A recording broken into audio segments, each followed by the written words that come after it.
Dean Panis for Top MMA News. We're here in Edmonton, Alberta, TFC 11. Joining me this evening is Rio Wells. Rio, very impressive performance tonight against Chuck Pelk, a guy you know very well. Coming into this fight, I predicted it to be, next to the main event tonight, the fight of the night. Very tough to call, but very dominating performance by you. I'll admit that straight up, you surprised me with how dominating you were tonight. How did things go for you? It went pretty well. I can't lie. I was just trying to stay in top position, stay on top of him. When we stood up, I actually caught him with a low blow, which I apologize to him. And being that he was a football player, I was a football player. He knew it wasn't intentional. And I just realized I was in that position, and I said that's where I want to keep him. I'm going to keep him scrambling, keep him thinking about where I'm at and what I'm trying to do. He did catch me with a good kick to start off with, which did surprise me a little bit, but I wasn't stunned by it, but it surprised me. And the next time I said, when I see a kick coming, I'm going to try and catch it and come right down the pipe. And sure enough, I did. That's why he got back to the canvas in the second round. Absolutely. That actually happened a couple of times. I know in the first round he caught you with a high kick. You were expecting something to the body possibly. But after that, you caught at least 2, possibly 3 body kicks. And every time you caught a body kick, you answered with a big right hand.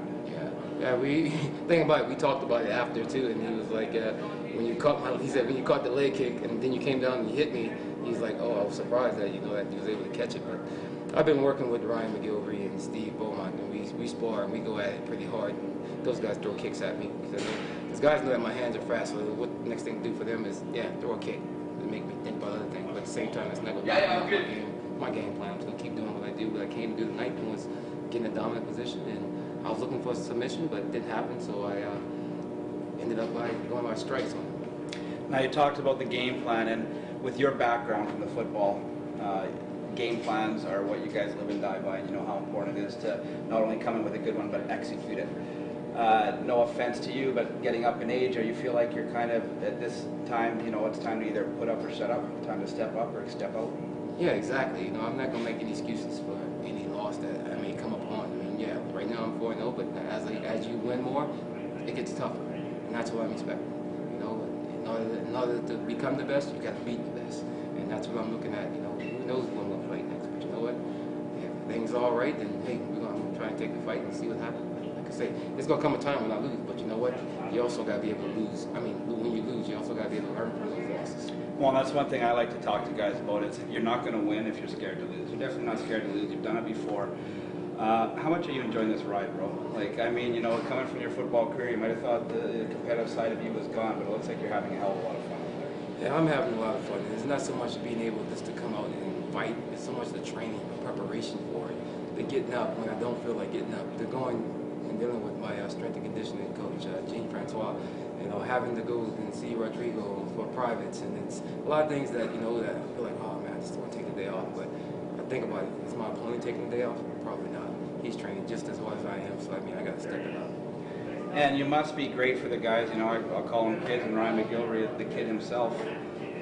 You must be able to help those guys get them up and get going, say, guys, this is what it takes to win. I've been there before. And they probably help you. You look at them and you want to catch up to the kids. Oh yeah, definitely. The kid, he helps me out a lot. It's whether it's stand up, whether it's on the ground. He just helps me all around, whatever it is. Same vice versa, same goes to him. When things are getting tough and you don't feel like he's sore, he doesn't want to do things, say, hey man, I'm here for you, brother. Let's get it done. Well, I talked about it at the beginning of the interview. Very impressive performance, my friend. The storm wasn't so quiet tonight, Rio. You talked about it. What's possibly in the future? Time to step it up a little bit more. Yeah, I definitely. Like I say, I'll talk with Ryan. Not Ryan. Well, actually, Kevin McGilvery. We'll sit down. We'll talk. But who knows? I may even wait a couple of months before I take my next fight. Like I say, I got to improve on my ground game a whole lot. It's decent, but I got a whole lot to do with that. Like tonight, there were some things that I wanted to go for, but I got to go position before submission. So I wanted to take some things, but I decided, I better not do it. It's risky. You put yourself in a bad position. Well, once again, with a very impressive winner, Rio the Quiet Storm Wells, I'm Dean Panis for Top MMA.